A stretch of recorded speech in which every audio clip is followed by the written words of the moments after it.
A lot of champagne all weekend? No, not too much.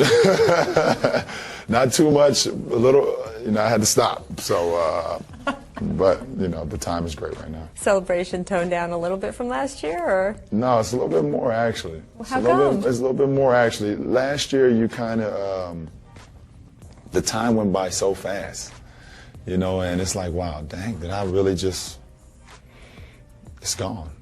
It's gone like that. So I'm going to make sure I take full advantage of this one. After you won your title last year, you said it was the toughest thing you had ever done. And then after you won the title this year, you said you were going to go back and tell the guy from last year, right. No, this is the toughest thing I've ever done. So I guess I want to say I apologize to you because I lied to you last year. You did, directly to my face. To year one, this one right here was definitely, tougher. I don't know if it was the, trying to repeat.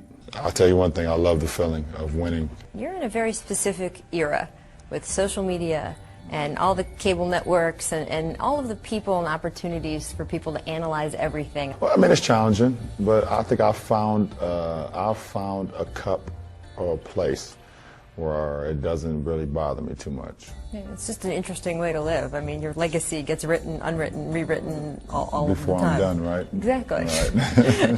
And I know that during the playoffs you try to tune out all that outside noise and that you get off social media and that you turn in your phone and that kind of thing. So what do? It's almost 3 months. It's 3 long months during the playoffs. Right. I watch a lot of old basketball finals games and playoff games. Watch some TV series, some TV shows. So you're binge watching like the rest of us, right? Yeah, right. All right, so what'd you rip through? I ripped through 24, a few seasons of that. I watched a lot of the old Bulls finals games. So Michael Jordan and Kiefer Sutherland got you through these playoffs, is what got me through it. Got me through it. Yep, got me through it. So that's pretty good. You're engaged to your high school sweetheart. There's people who don't know that. You guys have 2 sons. You joked the night after that you won the title that if you hadn't won, you're getting married this summer and you might have had to call off the wedding. I would like to know what your fiancé Savannah thought about that. If she would have drugged me by my collar, no matter how I looked, to get up there and say I do. So she runs the house, though. You've been in the public eye since you were 16 years old, and it's tough from 16 to 28 to grow up in front of everybody. To be from that kid to this man getting married is a big change. There's been, I guess, ups and downs. You go through things and you're able to learn from them, you're able to get better from them. And, for me being a 16-year-old prodigy now to a 28-year-old, I guess man, with a family, I've been blessed. You grew up in Akron, Ohio, and then you played for the Cleveland Cavaliers. Right. So when you came down to Miami, it's the first time you'd ever been away from home. Yeah,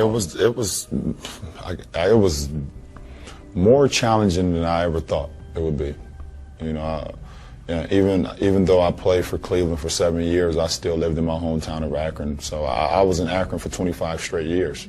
And that's all I knew. All my friends and my family. When I made that change, I didn't know how difficult it was to learn new streets, learn new culture, learn new people, be around different things that I hadn't been around. And it was very challenging for me. It's made me, I guess, grow. It's made me comfortable. And it's made me whatever I like to do, and that's to play the game of basketball at a higher level. It's a smooth.